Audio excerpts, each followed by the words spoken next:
یہ پیغام دے گئی ہے مجھے بعد صبح گاہی کہ خودی کے عارفوں کا ہے مقام بادشاہی.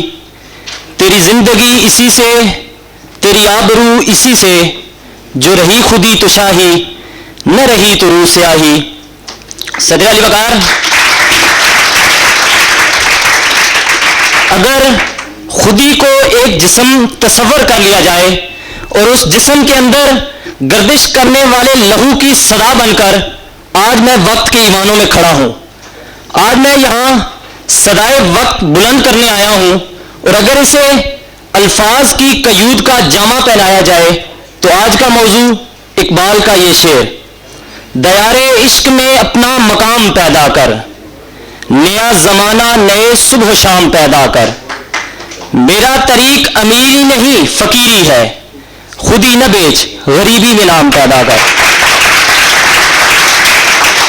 صدر علی وقار.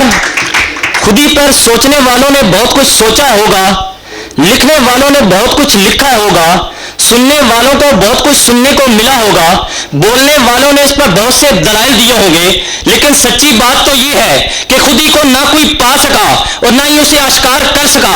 اگر خودی کے موضوع کو جاننا ہے تو جاؤ شہدائے کربلا سے پوچھو، قاسم کی تکرار سے پوچھو، غزنوی کی جلغار سے پوچھو، حیدر کی تلوار سے پوچھو، اور اگر کہیں سے جواب نہ ملے تو میرے پاس آؤ، میرے لہجہ کارتار سے پوچھو تو پتہ چلے گا. خودی عزت ہے، خودی غیرت ہے، خودی حمیت ہے، خودی خود کی نفی ہے، خودی رب کو پا لینے کا نام ہے. اور یہ بات محتاج دلیل نہیں بلکہ ایک مسلمہ حقیقت ہے. ذرا میرے ساتھ آئیں، ہم تاریخ کی انگلی کو پکڑ کے اپنے ماضی میں جھانکتے ہیں تو کیا دیکھتے ہیں کہ جب مسلمان خودی سے بھرپور توحید کا پرچم اٹھائے، وجاہدوا فی سبیل اللہ کی عملی تفسیر بنے، جو بڑھے تو بڑھتے ہی چلے گئے اور رب تعالیٰ کا پیغام ساری دنیا میں عام کر گئے، مگر گوا دی ہم نے جو اسلاف سے میراث پائی تھی. پھر وقت نے ہمیں دکھایا کہ قرطبہ کے کتب خانے جلے، بغداد کا سارا علم فراق میں بہ گیا.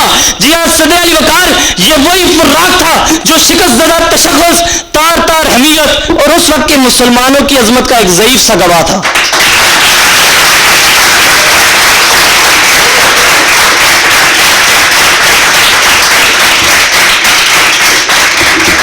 صدر علی وقار، میں دیکھتا ہوں اپنے آپ کو، آج کی نوجوان نسل کو. صدر علی وقار آپ حیران ہوں گے، میں دیکھتا ہوں اقبال کو، ان کے خودی کے درس کو سوچتا ہوں اور پھر عالم تخیل میں ڈوب جاتا ہوں. اس کا انجام افسردگی کے علاوہ کچھ نہیں ہوتا. میں پریشان ہوتا ہوں لیکن امید بھر آتی ہے. لیکن کیا کریں، جائیں تو جائیں کہاں؟ 9 نومبر کا دن تو خوشیوں کا دن تھا، مگر صدر علی وقار آپ بتائیں کہ میں خوشیاں کس طرح مناؤں کہ جب معصوموں کا قتل عام میری آنکھوں کے گرد چکر کاٹتا ہے تو آپ بتائیں کہ میں خوشیاں کس طرح مناؤں. صدر علی وقار، جب معصوموں کی سسکیاں میرے کانوں میں گونجتی ہیں تو آپ بتائیں کہ میں خوشیاں کس طرح مناؤں. جب خون سے بھری تار کول کی سڑکیں مجھے عام سڑکوں پہ چلنے سے بھی ڈراتی ہیں تو آپ بتائیں کہ میں خوشیاں کس طرح مناؤں. بلکہ صدر علی وقار آج آپ نہیں، میں اقبال رحمۃ اللہ علیہ کی ذات سے سوال کرتا ہوں کہ اقبال آپ نے ہمیں اتنا مقام کیوں دے دیا، اتنا مرتبہ کیوں دے دیا؟ شاہین کہہ دیا، مرد مومن کہہ دیا، قہاریو غفاریو جبروت کہہ دیا، ایسا مرد مجاہد کہہ دیا جس کی اذانوں سے شبستان وجود کانپ اٹھتے ہیں، جن کی حیبت سے صحرا و دریا ہو جائے، جن کی ٹھوکر سے 2 نیم صحرا و دریا ہو جائے اور جن کی حیبت سے سمٹ کر پہاڑ رائی ہو جائے. مگر اقبال، میں آپ کو بتانا چاہتا ہوں کہ ہم اس مقام کے قابل ہرگز نہ تھے. ہم نے شاہین کا مطلب ہی نہیں جانا. صدر علی وقار، ہم نے اپنی عزتوں کے سودے کر لیے، ہم نے اپنی ماؤں بہنوں بیٹیوں کی عزتیں نیلام کرا دی. صدر علی وقار، یہ پاکستان اقبال کا پاکستان نہیں ہے. اقبال، تیرے دیس کا کیا حال سناؤں؟ دیکھا تو مر کھپ گیا، اب کس کو جگاؤں؟ ملتا ہے کہاں خوش ہے گندم کے جلاؤں. اقبال، تیرے دیس کا کیا حال سناؤں؟ اقبال، تیرے دیس کا کیا حال سناؤں؟ ایاریو مکاریو غداریو ہے جان، اب بنتا ہے ان 4 عناصر سے مسلمان. مومنوں سے کہنا تو بڑی بات ہے یارو، اس نے تو کبھی بھول کے دیکھا نہیں قرآن. اقبال، تیرے دیس کا کیا حال سناؤں؟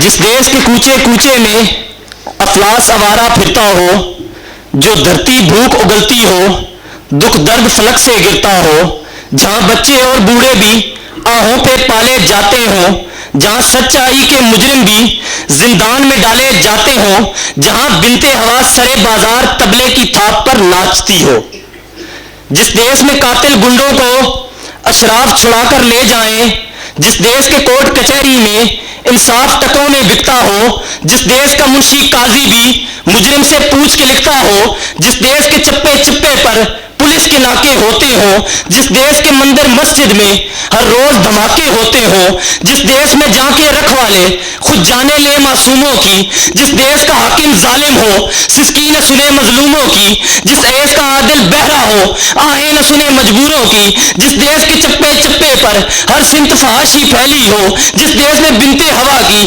چادر داغ سے میلی ہو، جس دیش میں ہر چوراہے پر دو چار بکھاری پھرتے ہوں، جس دیش میں روز جہازوں سے امدادی تھیلے گرتے ہوں، جس دیش میں غربت ماؤں سے بچے نیلام کراتی ہو، جس دیش میں سادہ لو انسان وعدوں پہ ٹالے جاتے ہوں، اور جس دیش میں اساتذہ بھی بچوں کو دھمکیاں دیتے ہوں، جس دیش کے کوچے کوچے میں قانون کی دھجیاں اڑتی ہوں، جس دیش کے کوچے کوچے میں عزت کی بولی لگتی ہو، اس دیش کے رہنے والوں پر آواز اٹھانا واجب ہے، اس دیش کے ہر ایک لیڈر کو سولی پہ چڑھانا واجب ہے۔